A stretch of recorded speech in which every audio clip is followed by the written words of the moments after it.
Down to this. So artifacts and evidence are not intended to cause you to produce a binder, right? That's, Shauna said that yesterday, that's why we picked CEL5D is we don't want a binder. They don't want a binder. They don't want a pile of stuff.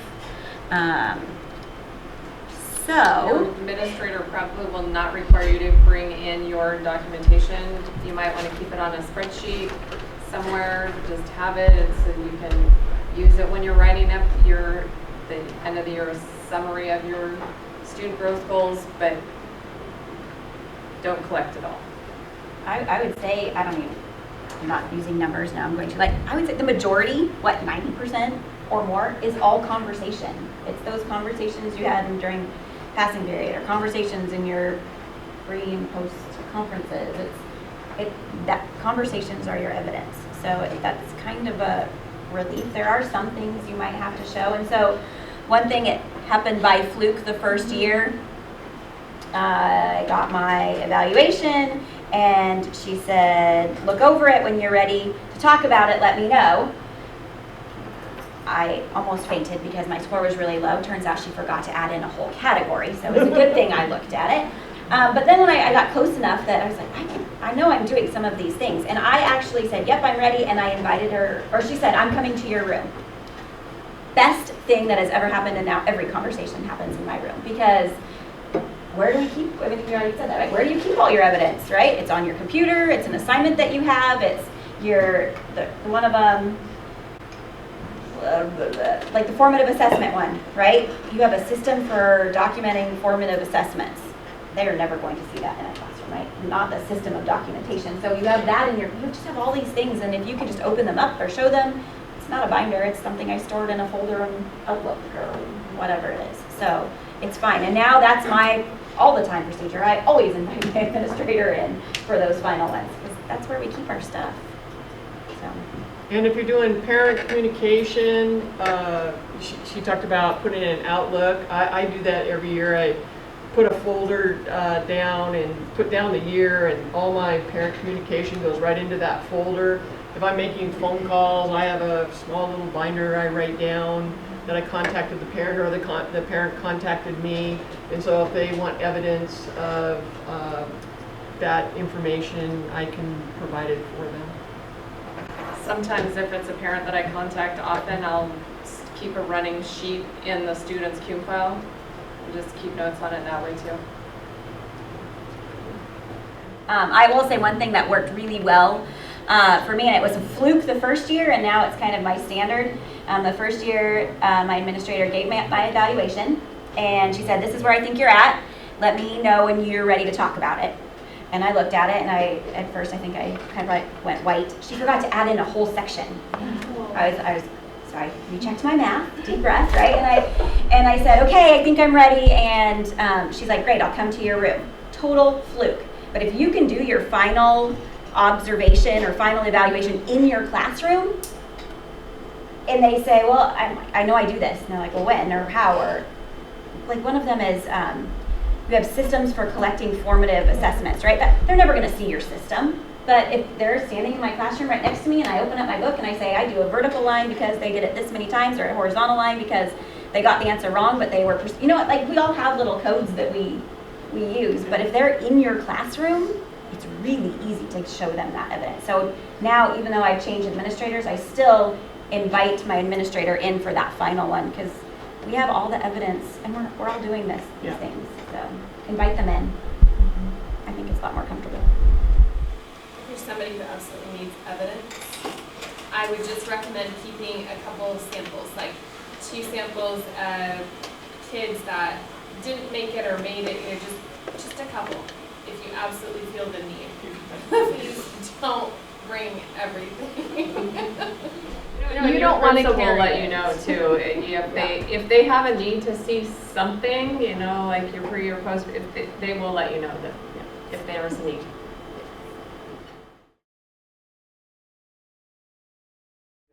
I do think it's fairly safe too to just have that first observation and just do what you do, right? Don't overplan.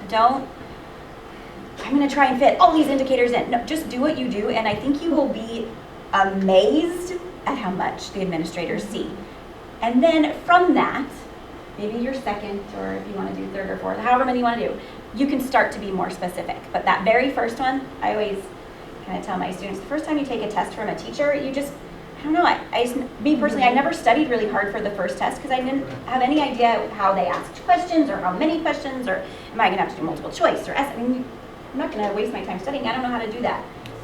Right? So, and then the second test, I always did much better because I had an idea of what I was going to do. It's kind of like that with this. That first observation, just do what you do. And you'll be pleasantly surprised. I think that's great advice, because I think those indicators that it looks really overwhelming that there's a lot, but I remember after like my first or second observation, I was like, oh, I was amazed at how much was coded that I didn't realize that I had done, just by doing what I do. So just trust yourself and don't overthink it for the first little bit. And don't freak out if your kid doesn't behave while the administrator's in there. It was talked about yesterday, but sometimes it's good that something like that happens because then they get to see how you handle it. Or they can help you handle it in the future. Absolutely, they can give you some advice and stuff. I know that my principal was in and I had to remove a student out of my class for a short time, and he never even knew that he had left. He knew that there was a problem, and then we did some group work, and then during that time I removed the student, and I also got him back in, and the principal never saw the whole process of it. Well, you know, instead of me yelling across the room, you know, Joey, don't throw that chair. Yeah, you know, so that's good for them to see too, is how you handle problems when they arise.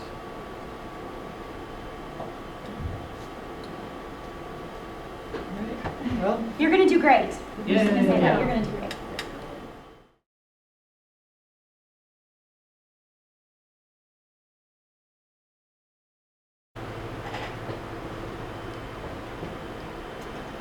Okay, so the booster sessions, all three of us totally agree that if you can make them, go to them. They're invaluable.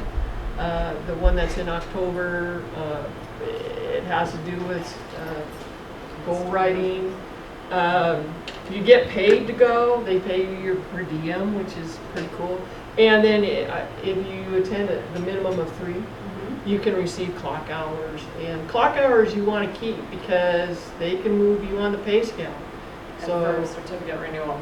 Yeah, the district needs to have a copy of that, but keep them. Don't get rid of them. We said about boosters. Termin. I use this. I'm an Auburn cheerleader. Okay, I love working here. I think this is a great place to work, and this is just one example of that. The state requires a day of training. So everything that you guys have learned, the state says, do it in a day. And Auburn's like, no. And they give you 2 full days, which I know at this moment, while we're dying of heat, you're like, why? But think of all of that support, right? They want it clear that you know what you're doing. So not even in addition, you get the 2 days, which already you have the extra day. Now we're going to pay you 7 more hours to make sure that it makes sense as you're working through the process. This system is not a gotcha. It's not a we want you to do. They are doing everything they can to make sure that we do well. So I take advantage of that. They're trying to help us. Support to be successful. So. And it's definitely not us against them, the administration versus us. It's very collaborative. The district hasn't always been that way, and they moved to the model many years ago. And it's just so nice to feel like whether you're a teacher, para, or whatever, administrator, that we're working together for the common good, and that is the student. In a couple years, talk to your friends who got a job this year too. They are going to be quite envious. When I compared my sister or stepmom or friends, when I say, well, in Auburn we get to do, they're like, what? And yeah, this is a great place to be. So you made a good choice.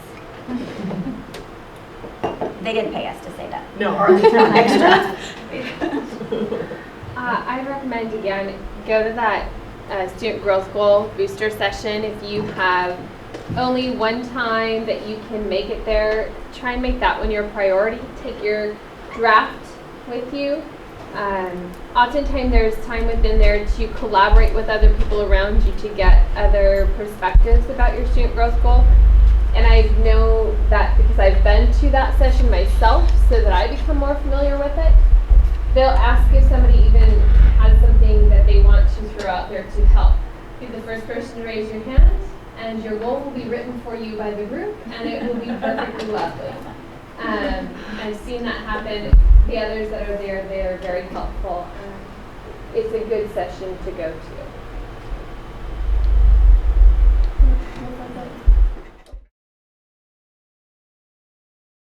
Do we need to sign up ahead of time for those, or do we just show up? Just show up, and then you sign in there. Yeah.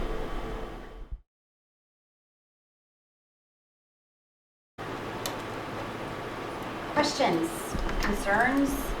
Maybe it was a worry or need you had yesterday that you put on your poster. Differentiation. It's not even a dimension. It's just, but it comes up in several of them, and for high school, I find that very difficult. With so many kids. Yeah, and keeping pace. Like, how do you move an entire chemistry class of students forward and do labs at the same time if you're kind of staggering how much and what you're doing? I struggle with that. That's my personal one. At the elementary level, I think one of the ones that the teachers struggle with the most is kind of that locus of control one. We talked about that a little bit yesterday. And like, what does that look like at the kindergarten level? Well, it's hard at the third grade level as well. So I think that one in particular there is a little bit challenging on elementary. I'll be honest with you, the first year that I was on it, I was like stressed the entire year until I got all done. I'm like, and then I look back and I'm like, oh, it really wasn't that bad. I just made sure that I referred to the cards often, and if I wasn't meeting certain needs, then, well, I guess my big thing is communication with parents. In fact, I had that as a goal last year, and I had some grandiose ideas, like at 3 o'clock in the morning, I'm like, yeah, that's a great idea. And then I would try to pursue it, and I'm like, and so that's a work in progress for me, because most kids in my class are passing, and yes, I could send little notes saying, you know, your kid's a superstar, and I could obviously do more of that. But most of my kids are not failing, and we give out progress reports quite often, and so I would say that that's the one that I struggle with the very most. Yeah, and we're available. So once we get the school year going, some of you won't see any. Well, she's high school, I'm middle school, and elementary. Feel free to email us, because we do this because we want to help people, and so use us and use us. I sat down with I'm going to tell you guys too. Yesterday, I loved it when you did your compass things. You guys are a very optimistic group. Like, you look at this and you think that this is going to be great, and I love that about you. So please don't change that. I really love this evaluation, and I have teachers that have been teaching for a very long time, and I kind of overwhelm them, and they just kind of roll their eyes at me, and we're used to that. But give it a chance. I mean, I love having the conversations with my principal. I've had good conversations, I've had long conversations, I've had really short ones. So much more in depth than we ever did before. And a lot of you wrote that. You wrote that you're excited for those things. You're excited to increase student learning. Keep that up, okay? In 10 years, still be excited to do that. Because I do think that this process helps with that. Yep. I still feel motivated, so. It's good. It helps those of us even who have been around a little bit longer to find ways to improve ourselves. You guys are just starting out, most of you, but even down the road, it helps just make you better. So it's very encouraging. Yesterday, you guys filled out your posters, your compass posters, and you had to do what excites. You guys came up with some really good things that were exciting. I'm a little bit of a nerd. I love this evaluation, right?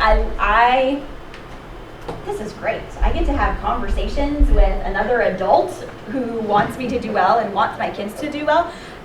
That had not happened before. Right? Here, it's kind of like this. Read it, sign it, we're good. We smile, okay. We have like real conversations now. I can see areas in my own teaching in the last 3 years that I have gotten better. Like, it makes me continually question what I'm doing. And that, I don't think that happened before. And you guys were all excited for those very same things. You all wrote that down, that you were excited about increasing student learning and the conversation and all those. And I was just like, listening to you read your exciting, I was excited. It made me excited all over again. So please stay optimistic. Please keep that. I think, honestly, strangely, that an evaluation process encourages your optimism. I think that it really does. And I don't know that if when I started teaching I would usually say that. That's like saying a test is going to make you smile. But I think that this system does. So keep your optimism. It's impressive. Yeah. You're going to do awesome.